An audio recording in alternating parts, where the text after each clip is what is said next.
തിരുവിളയാടൽ പുരാണത്തിലെ മറ്റൊരു സുന്ദരേശ ലീലയിലേക്ക് നാം പ്രവേശിക്കുന്നു.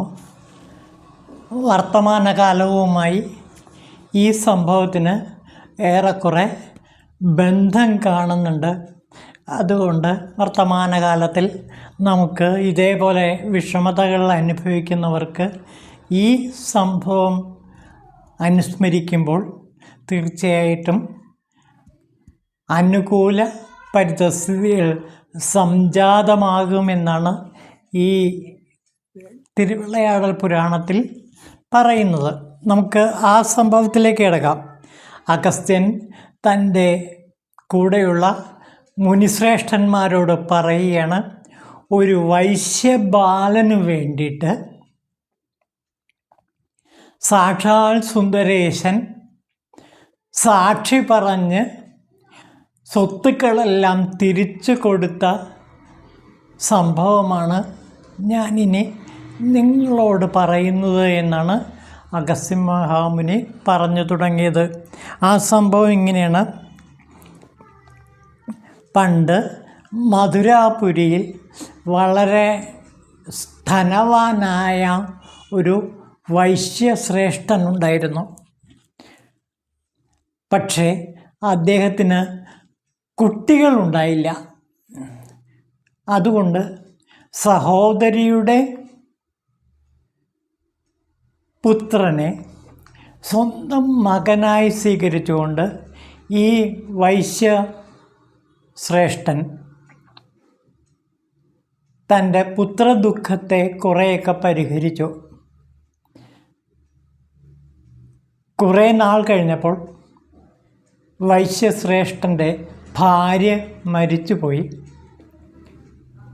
സ്വത്തുക്കളെല്ലാം താൻ എടുത്തു വളർത്തിയ സഹോദരിക്കും കൊടുത്തിട്ട് അദ്ദേഹം വനത്തിൽ തപസ്സിനു വേണ്ടി പോയി. കുറേ നാൾ കഴിഞ്ഞപ്പോൾ ഈ സ്വത്ത് മുഴുവനും സഹോദരീപുത്രന് കിട്ടുന്നത് കണ്ട് അസൂയ തോന്നിയ അവരുടെ ബന്ധുക്കൾ സ്വത്തിന് തങ്ങളാണ് അവകാശി എന്ന് പറഞ്ഞിട്ട് ഈ സഹോദരിയെയും പുത്രനെയും വീട്ടിൽ നിന്ന് അടിച്ചിറക്കുകയും ആ സമ്പത്തും സ്വത്തുക്കളുമെല്ലാം തന്നെ അവർ കൈയടക്കുകയും ചെയ്തു. അങ്ങനെ വളരെ ദയനീയമായ ഒരവസ്ഥയിലേക്ക് ഈ സഹോദരി മാറി. സഹോദരിക്ക് മറ്റാരും സഹായത്തിനുമില്ല. സഹോദരി പുത്രനാണെങ്കിൽ പ്രായപൂർത്തിയായിട്ടുമില്ല.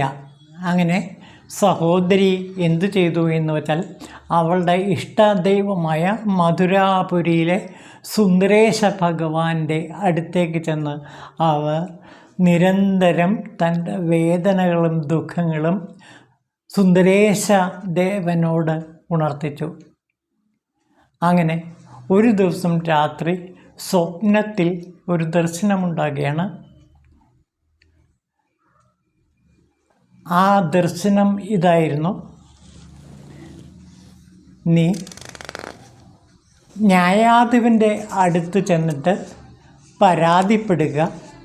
അവിടെ ഇത് പ്രശ്നമായിട്ട് വരുമ്പോൾ ഞാൻ വന്ന് നിന്നെ സഹായിച്ചുകൊള്ളാം.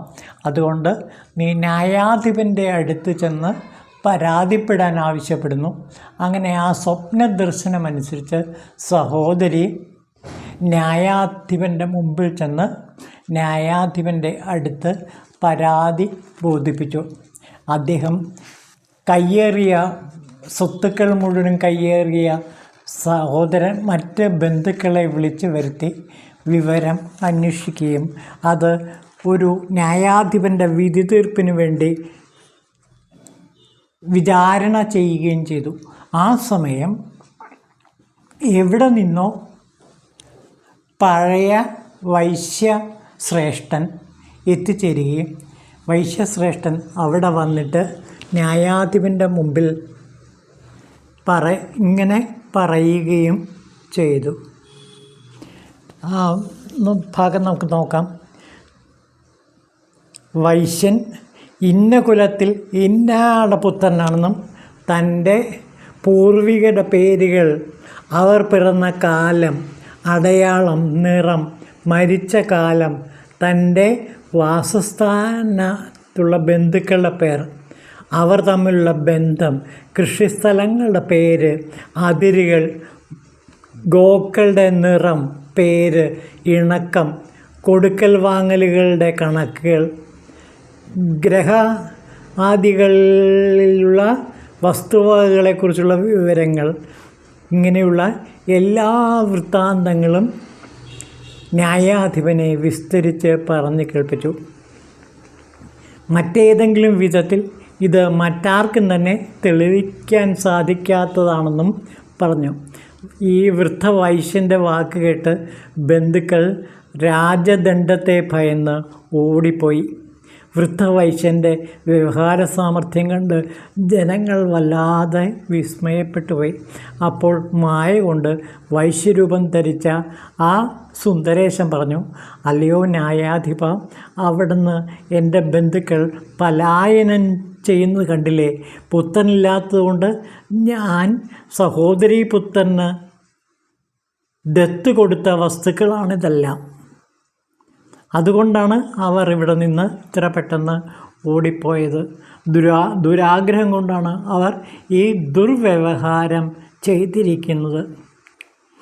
വൃദ്ധവൈശ്യൻ്റെ വാക്ക് കേട്ട് വിസ്മയപ്പെട്ടു പോയ ന്യായാധിപൻ പറഞ്ഞു, ശരി വൈശ്യ ശ്രേഷ്ഠ, അങ്ങയുടെ സ്വത്തുക്കളെല്ലാം തന്നെ സഹോദരീ പുത്രന് തന്നെ അവകാശപ്പെട്ടതാണ്.